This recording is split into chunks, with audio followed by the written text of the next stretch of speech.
The following is a conversation between Lisa Sherman, President and CEO of the Ad Council, and Denver Frederick, host of The Business of Giving on AM 970 The Answer in New York City. When Americans talk about the classic and iconic public service ads that have been done over the past 75 years, they might take note that they have all one thing in common. They were orchestrated and made possible by the Ad Council. And that glorious tradition continues today as the Ad Council brings attention to a cause, gets people to think differently about an issue, and ultimately changes their behavior. And it is a great pleasure to have with us this evening the President and CEO of the Ad Council, Lisa Sherman. Good evening, Lisa, and welcome to The Business of Giving. Denver, thanks. It's great to be here. Give us a quick overview of the Ad Council, a little bit about your history and of your mission and goals. Well, you know, I've always been fascinated with the really rich history that the Ad Council has. And we had our start back as the War Advertising Council because Franklin Roosevelt was quite a savvy president and understood the power of media. And he looked to the media and advertising communities to help garner support for the war effort. Mm-hmm. And coming out of that, we saw things like loose lips sink ships, one of the most famous taglines ever, some war bond advertising, and at the end of the war, encouraged the industry to continue to do the good work around all important social causes. Mm-hmm. And you have some of the great iconic campaigns in history, Smokey the Bear, Absolutely. McGruff the Crime Dog. What were a couple of the others? Friends don't let friends drive drunk. Mm-hmm. A mind is a terrible thing to waste. So some very iconic both taglines and campaigns. The Crying Indian, in fact. Oh, yeah. That was the first Earth Day, I think, right? Yes, it was. Wow. Well, before we dig into how the Ad Council works, first tell us what precisely is a public service ad and how that differs from a commercial. So public service advertising is an ad that is to benefit society and the public good and is used in donated media, free media, that media companies set aside for these important messages. Mm-hmm. Unlike paid advertising, which, of course, is paid. There you go. You know, I've always looked upon the Ad Council, Lisa, as one of the original collaborators, long before collaboration was fashionable, and how it brought together different key players to create and execute a successful Ad Council campaign. And maybe we can speak about each of the players as we walk through the process. But first, tell us, how do you decide on what social issues to choose and to focus on? Well, Denver, as you know, there are no lack of important issues that affect our country. And we work with an advisory board of researchers, educators, social scientists who really focus on what those emerging and important issues are. We consult with them and our board to identify those issues that we think can be impacted through communications. And how many campaigns do you take on a year? At any given time, we have 40 active campaigns in 4 different issue areas: community, education, health, and safety. Well, once you pick one of these campaigns, what you have to do is you have to produce spots. And how does the Ad Council go about doing that? Well, as you said, we are a convener and a collaborator. Mm-hmm. We work very closely with some of the leading not-for-profit and government agencies who work with us as subject matter experts on an issue area. And then we work with creative agencies who we assign to a particular campaign, who develop the strategy, the creative, and then we take that work out to the media companies and our partners who make sure that those advertisements get seen and heard. Do these ad agencies do this on a pro bono basis? Absolutely. The entire model is a pro bono model.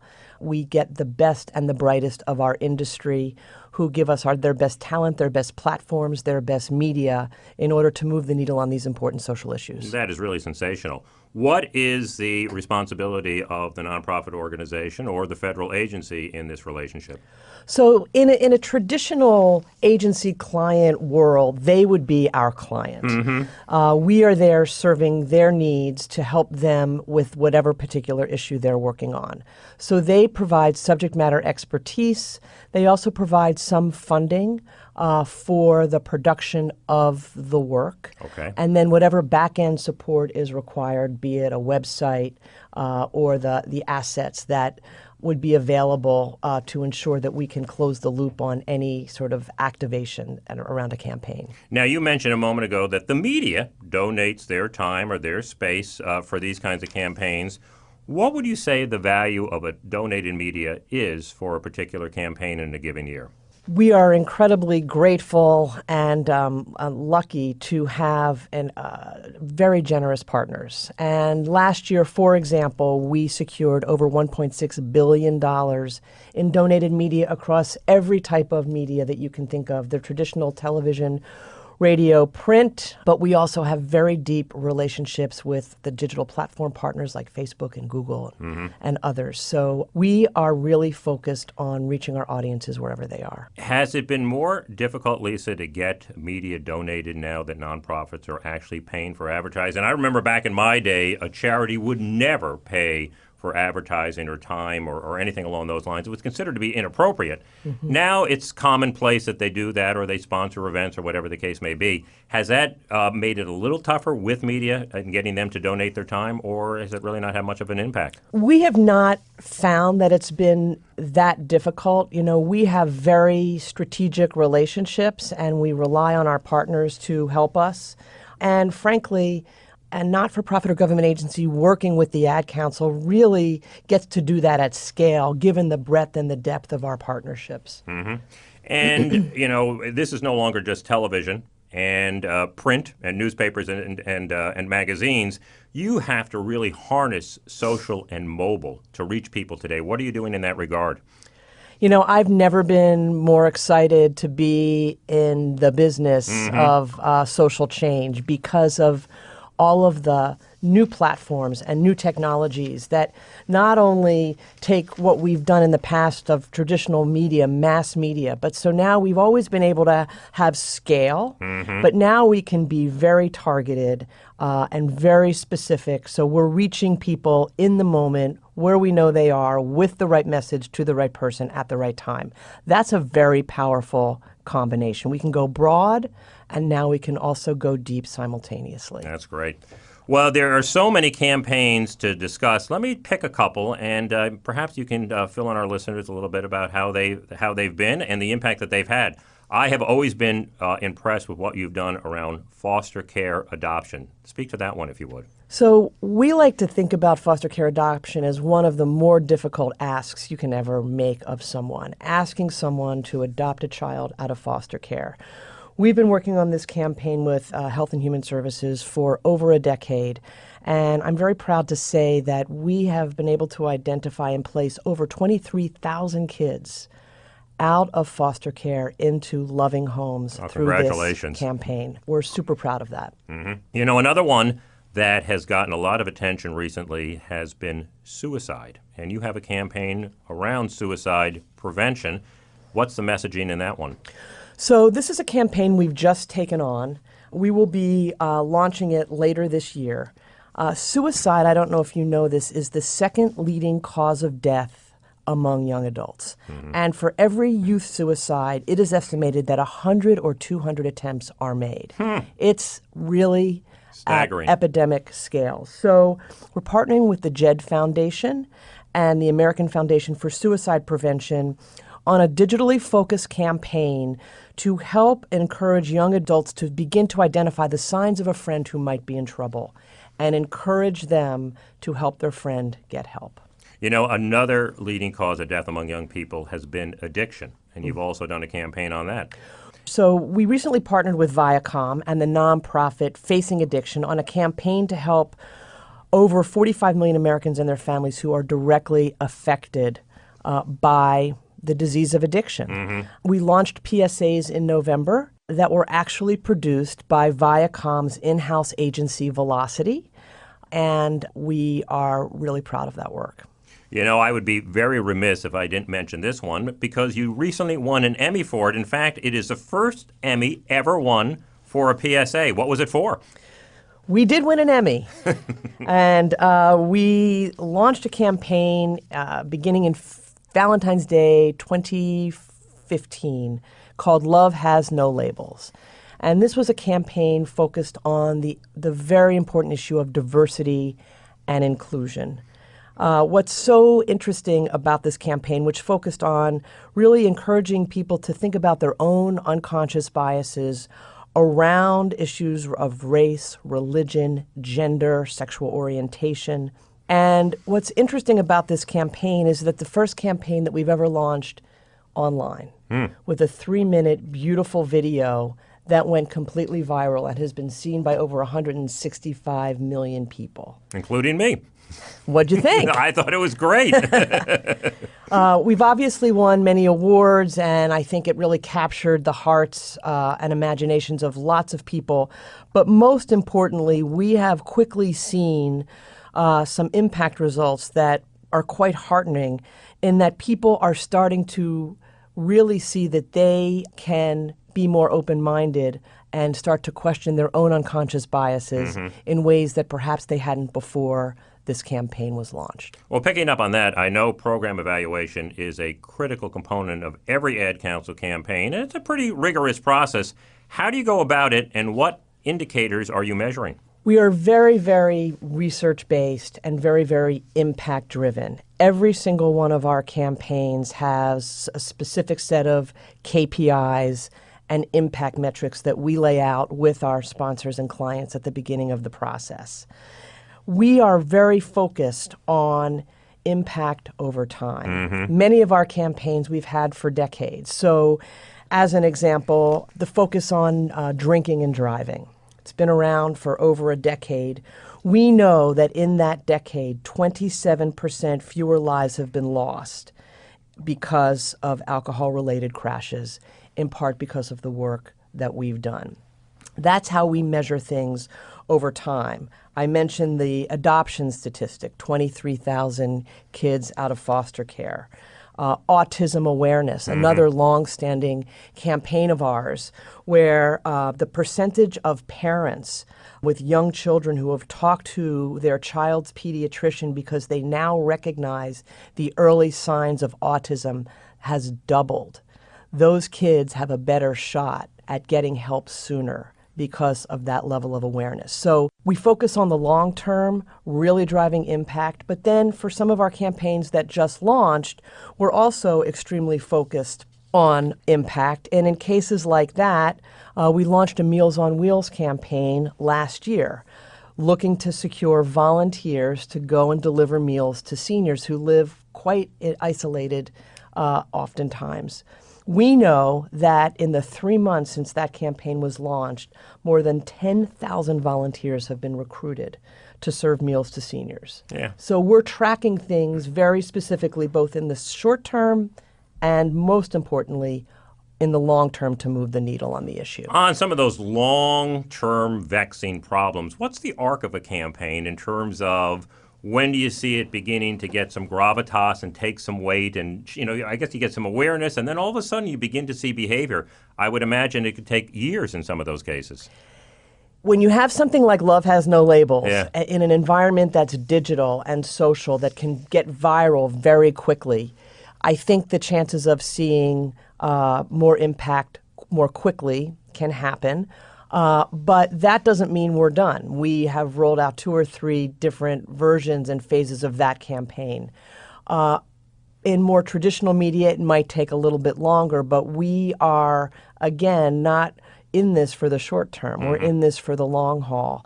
And most of our campaigns, at a minimum, have a 3-year cycle. Okay. Are there any campaigns among all that you've done particularly resonate with you as one of your favorites? Well, I grew up with an iconic ad council campaign, the drinking and driving campaign, Friends Don't Let Friends Drive Drunk. I remember as a kid always being very conscious of having a designated driver, so that personally resonated with me. I have a nephew who early on exhibited the signs of some behavior that we now know were sort of had him on the spectrum, the autism spectrum, and so that personally resonates with me. And I've always been a huge advocate of diversity and inclusion, so I'm extraordinarily pleased with the impact that Love Has No Labels have had. It is amazing how many ad council campaigns have become part of the lexicon. in the way we talk and discuss about issues, and I don't think many people even realize where they came from or where they emanated from, but it's just part of the way we discuss issues with one another. Would that be the case? I think that it is. I think that many people know ad council campaigns by the campaign name or a tagline. I don't know that everybody knows that they are ad council campaigns. In some cases, we talk a lot these days about, should we be doing more of our own branding? Are we the shoemaker's kids? We have done an incredible job of promoting important social issues and driving real social change. But when we're how do you come down on that? What are you thinking? I think in the media environment that we're in today, we absolutely need to elevate the profile of the organization. We have so much to be proud of. Our partners and the unprecedented collaboration we have with an industry the way we do, we should beat our chest a little bit more. All righty. Well, that gets me to my next question, which is the Ad Council itself is a nonprofit organization, so you have to go out there, beat your chest a little bit so people will continue to give you some money. Tell me about your revenue model and what's the breakdown of the funding that you receive. So, Denver, as I mentioned, the nonprofits and government agencies that we work with contribute in some small way to each of these campaigns, but they obviously can't afford the breadth and the depth of the campaigns that we develop for them. And so we reach out to our industry to help close the gap and underwrite those costs that our nonprofits can't cover. So we have typical fundraising sources, as most nonprofits. We do events, we do corporate giving, and we have some fees for service for the work that we do. We talk a lot on this show about corporate culture, Lisa, and I know you've been the Chief Executive Officer over the Ad Council for 2 years now or so, and I know you're transforming the corporate culture over there. Tell us a little bit about your thinking behind that, the kind of culture you're trying to create. I think we're going through such transformation in our industry. I don't think it's unprecedented. We've never seen anything like it, and I think that I've been a huge advocate for ensuring that this organization really evolve so that we can continue to do the great work that we've done for the past 75 years. And I think in order to adapt, we need to be thinking about how we do our own work through greater collaboration, more teamwork, more openness and transparency, taking risks and trying things, learning that failure is not fatal, it's feedback. And I think that those are the sort of the key elements of the culture at the Ad Council that we are building. And taking that one step further, how are you reinventing yourself and the campaigns that you conduct? As you just mentioned a moment ago, you're 75 years old, and so many challenges face 75-year-old organizations, both internally but also externally, the way you go about your business, the way you deliver your message. How are you doing that? As I said before, and I mean it sincerely, there's never been a better time to drive effective social change, given all of the resources available to us in the social good space. So we are looking at who are the right messengers for our message to the right audiences. And one of the things that I'm intrigued with are YouTube celebrities. These are people who have gotten quite a bit of notoriety of late, whose names we've never heard of, but they have millions and millions of people that follow them and listen to them and tune into them daily, weekly. And so just one of the programs we're doing is we've identified some of the top YouTube creators, each of whom care very deeply about social issues. And they have adopted one or two of our campaigns, and they are now producing content for that issue and pushing the word out about that issue to their audiences. So a guy named Joey Graceffa, 2 million followers on YouTube, took on Love Has No Labels because as a gay man, he cares passionately about this issue. We've got others who have taken on bullying prevention. And so we have found... And you got some gamers involved too, right? Gamers for good. We've got creators for good. We've got gamers for good. We are about harnessing the power of the voices that are out there today that can help us tell our stories. Well, as they say, not your grandfather's Ad Council. It's a brand new ballgame. Well, Lisa Sherman, the President and CEO of the Ad Council, I really want to thank you so much for being here this evening. If listeners want to learn more about the Ad Council or maybe see some of these campaigns for themselves up close, where do they go? They would go to adcouncil.org and learn everything they can learn about the Ad Council. Great. Well, it was a real pleasure, Lisa, to have you on the program. Thank you so much, Denver. The Business of Giving can be heard every Sunday evening between 6 and 7 p.m. Eastern on AM 970 The Answer in New York and on iHeartRadio. You can follow us at Biz of Give on Twitter and at Facebook.com/businessofgiving.